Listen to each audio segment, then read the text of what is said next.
I believe in Mike Babcock. Do you have that clip from Primetime Sports? And I'm going to play this clip. And I listened to actually watch it, and I listened to it yesterday. Mike Babcock in on the show with the players coming home clip. Yeah. Okay. That one. Yeah. The one that gives me chills. Right. Me too. Inspiring. I want you to listen to this very carefully. If you ever create an environment, go ahead, sir. Oh, go ahead. If you ever needed hope, listen to this. It's really smooth. Here we go. There we go. We create an environment, when we create an environment that allows these players to be safe, it's going to be way better. The other thing is, how many people from Ontario play in the National Hockey League? Once we make it safe, they're coming home. You really think people will want to play in Toronto? You got it. They don't right now. It's hard. Oh, it's really hard. Mark my words. They'll be coming. Oh, yeah. Mark my words. They'll be coming. He's not talking about Clarkson again, is he? No, I don't think. I don't think he's talking about Andre DeVoe either. I think he's actually talking about players that are impact players in the NHL. And that with one fell swoop yesterday, with one press conference, a couple of different appearances, some interviews with Strombo, talking with Elliott, talking with Bob last night on Primetime Sports. Hope it gave you hope, gave me hope, gave me reason to believe. Mark my words, they'll be coming. And you know what? He didn't say, here's a Stanley Cup. He just said, no, I'm coming home. I'm going to bring those guys home. And I think if you're Leafs, that's what you wanted to hear yesterday. No quick fix. Let's get into the playoffs as soon as possible. It's going to take time. If it takes his entire duration as head coach of the contract, 8 years for this team to be competitive, so be it. Mind you, nobody wants to hear that, but at least you know that there's going to be patience for once. Could this finally be the time in Toronto that we've never saw before? Finally, they're patient. They want this to happen. Babcock demands a rebuild, right? Of Shanahan, of the ownership, and of the fans. Yeah. Yeah, right? Which is great. 416-870-0590, 888-666-0590, star 590 in your cell. You got hope. You happy? How do you feel? Jason and Bond, good morning. Yeah, good morning, guys. I mean, this is yesterday was literally the turning point in this franchise, without a doubt. I mean, Babcock, which I've said all along, had a massive presence in the hockey world and in the dressing room. You saw the respect he commanded in that press conference. People were literally drooling over the guy. I mean, because he does have something that no other coach has. And the presence he has, the way he communicates with players, you know, what a difference between Randy Carlisle's first day in his press conference to Babcock. And not to say Carlisle wasn't a good coach, but he's not the coach that can coach in this market. And Babcock, I mean, showed how he can handle all the pressures of the media, all the pressures that are going to come with the city. And all he talked about was enthusiasm and being a kid again and all the right things he said. And if you read between the lines, the guys that are coming along for the party, i.e. Kessel and some others, they're going to be traded for draft picks. I mean, that's the way it's going to go, and it's the right move. And how can you question the success of the Detroit Red Wings over the last 15 years? So, I mean, come on, guys. No, good point. Absolutely, Jason. Appreciate your call. Here's one about how do you think Kadri is? Was he watching that thing when sweating? He's like, I want men on this team. Do you think he's like, I hope he means men that love to party and like the nightlife and like to boogie? If I'm Kadri in the middle of a press conference, I'm hitting the gym.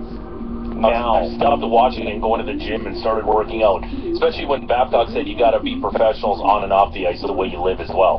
Diego and Melvin, good morning. Morning, guys. What's up? You know what? A couple of days ago when you were talking about when we all thought he was going to the Sabres, we were talking about the coach and do we need him, and I was under the impression that we don't need him here. But you know what? After listening to him talk yesterday, man, oh man, am I so glad he's here. Like, he really did, like, give me, like, a whole new sense, lease on life as a Leaf fan, man. I'm really glad he's here. I really think he's going to do good. What was it that did it for you? You know what? I think there's the way he handles himself. You know what I mean? Like, you don't really listen to him talk too much when he's in Detroit, right? But just seeing him talk and the way his confidence and just everything about his presence. He's got a presence, man. And that's what I didn't think he had, thinking that we don't need him here. But after listening to him yesterday, man, it's just everything combined. His presence, it's just so glad he's here.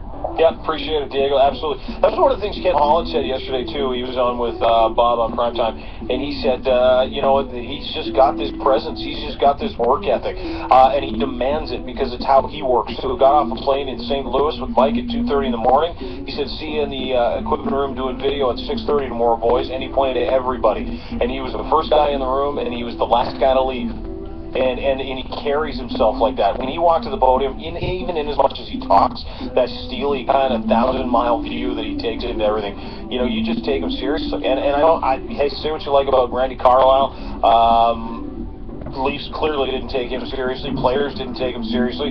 Peter Horachuk, whatever. That's a postscript. But this is, you know, this is what this team needs in this market. Right.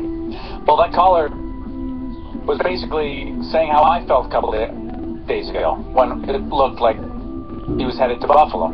Like, this team is in such a bad place that they don't need a coach this good right now if the goal is to be bad next year. But after watching him yesterday, yeah, it's tough not to be inspired. Well, my only fear, if you look at everything yesterday, it's tough to find any negative, right? You got a great coach here, he's inspiring, and the players are going to play hard for him. The only thing I think is a negative is, like, what's the best thing for the team next year? And it might be to finish bottom 5 again. But can a team, no matter what the roster looks like, be that bad under a guy like that who demands so much?